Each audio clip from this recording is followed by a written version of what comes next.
Hello and welcome to a Think Aloud session where we're going to talk about how to talk students through your thinking while reading an informational text. So this strategy will work for any type of text, but across the district we were lower in reporting category 3, which is informational text. So I thought I would do an example video of a Think Aloud with an informational text.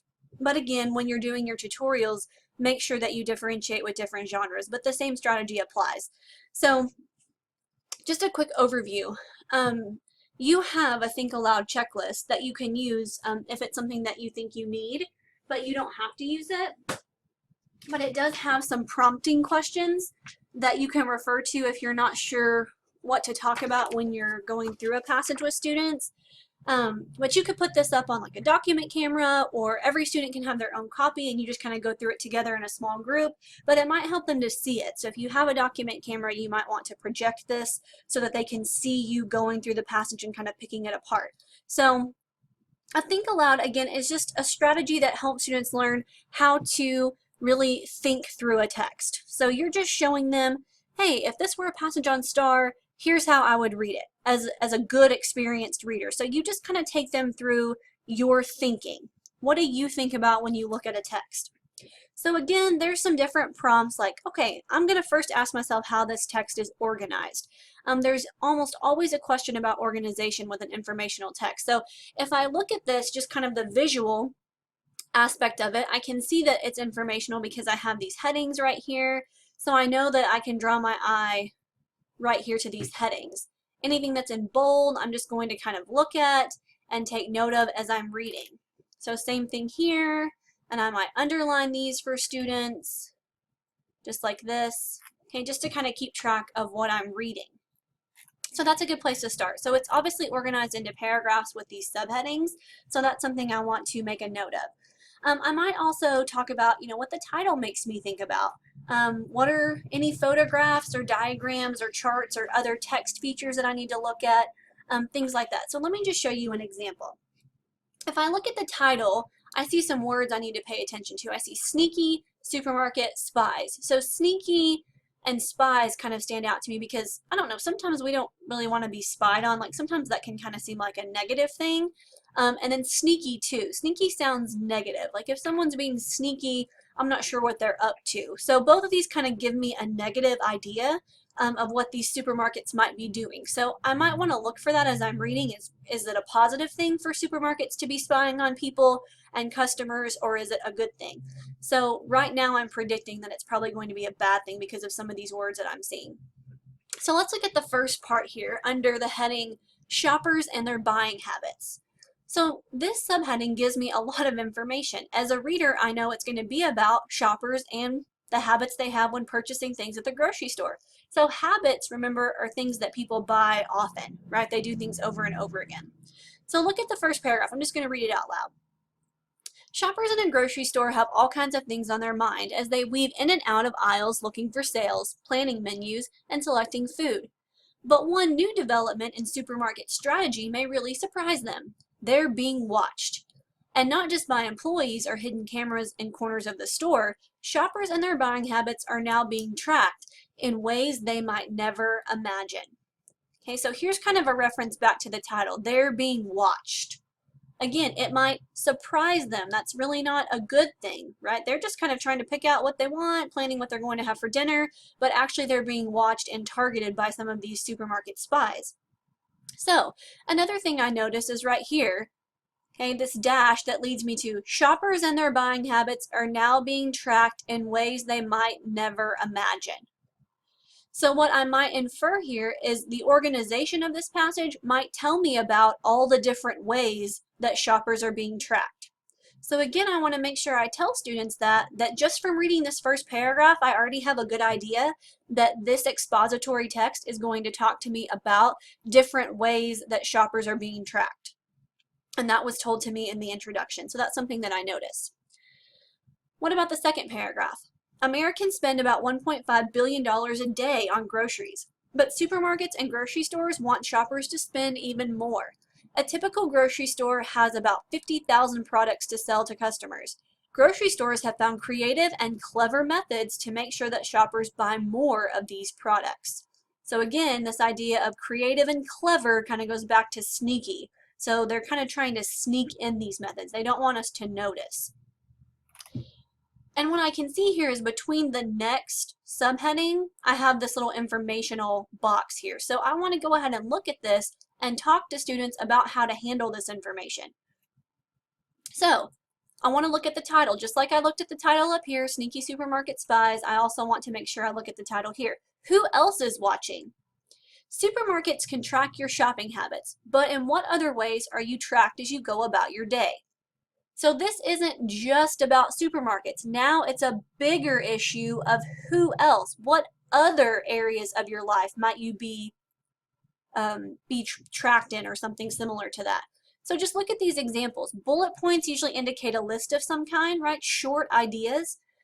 So search engines on the internet. So I might talk to students about that. Do you ever go on the internet? Do you ever notice that when you pull up Google, there might be ads that come up about things that interest you? That's because those search engines are following your choices. Same thing with social media like Facebook or Instagram. Ads will pop up depending on what you've been looking at. So I want to try to make that relevant. These are ways that teenagers could relate to some of these ways of being searched versus just the supermarket. Next time you're in a car at an intersection, look for a traffic camera, with just a photo of your license plate. The police can access a person's name, information, and all of that. The location of many cell phones can be tracked from a computer, which is convenient if you lost your phone, but it means others can determine your location easily. So again, this is taking this idea of supermarket spying into a bigger context. So that's part of the organization I want to talk to them about. This is not about the supermarket. This is about other ways you're being tracked as you go about your day. So again, just showing them this is connected to the text, but it's not the same thing that's being described in the text. It's making a more real world connection. What about down here? Using technology to track and attract customers. So again, now this paragraph is going to tell me about the use of technology. So how do supermarkets use technology to do that? So let's just look at the first couple of sentences. Some stores use heat maps to track which aisles customers linger in. Looking at products, this helps supermarket owners and managers figure out where people spend the most time in the store. Many stores provide discount cards that not only offer reduced prices to shoppers, but also can electronically track products that customers purchase.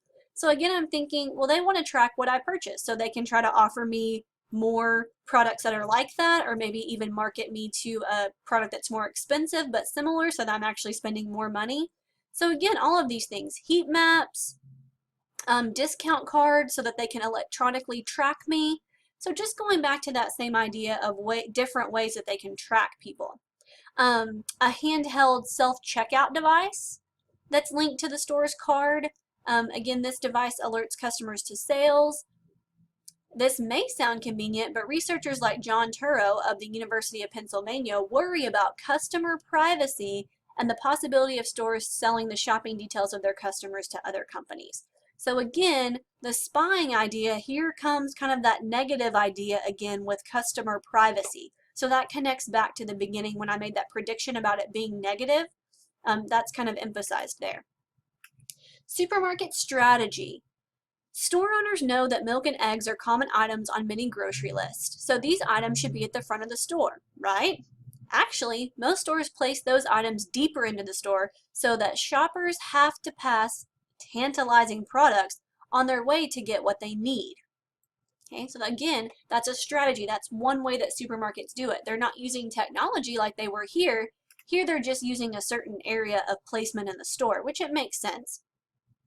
Sights and smells are also powerful and persuasive tools. Florists, bakeries, produce sections are usually at the front of the store because these items appeal to the shopper's senses, enticing customers to make purchases.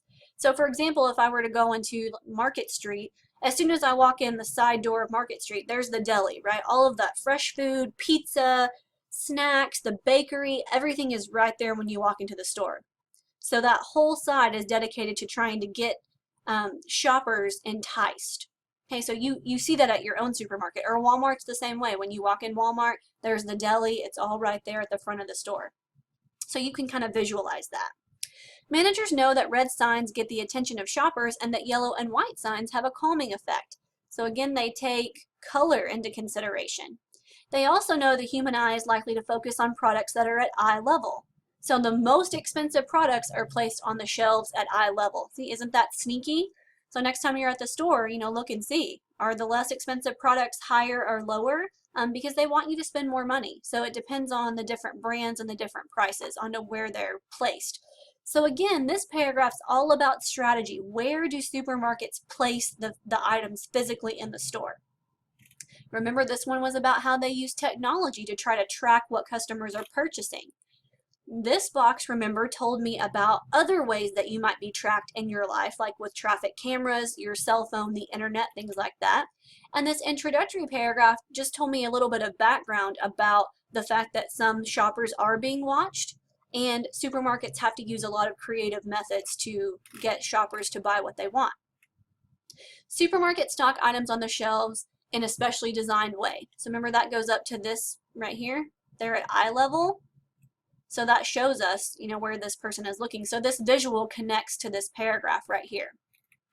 Okay, the last few things I'm looking at right here are going to be kind of the wrap up of this paragraph about strategy. So supermarkets know that they can sell products that customers may not even be looking for, but are commonly bought together, like cheese and crackers. So they place those close together. So hopefully if you buy cheese, you'll also buy crackers. They also have different types of, loops that they create in aisles where they have little displays and things like that that you might be enticed by. The products at the end of the aisles are more likely to be sold. So items that are close to expiring or need to sell quickly are often placed there, so people aren't going up and down the aisles. They can just go down the main aisle and get what they want. So they like the idea of being able to get them easily and quickly. Okay. All right, and the last part that I want to point out is this last paragraph, shop smart. So to me that sounds kind of like advice, right? Well, how should I shop?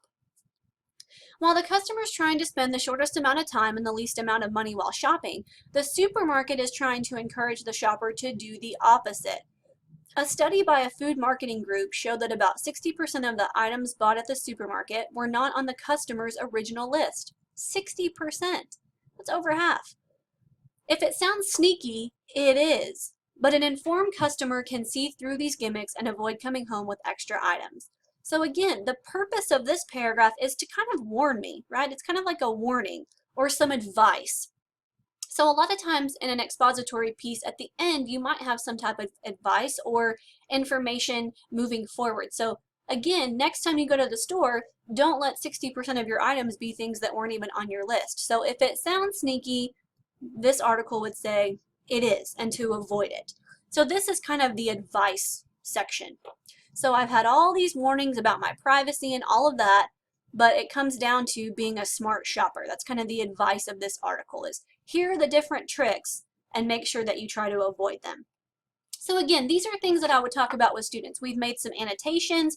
We could make notes out to the side. It's hard for me to write with this pen feature, or I would have made notes. But again, just marking certain things and talking about it.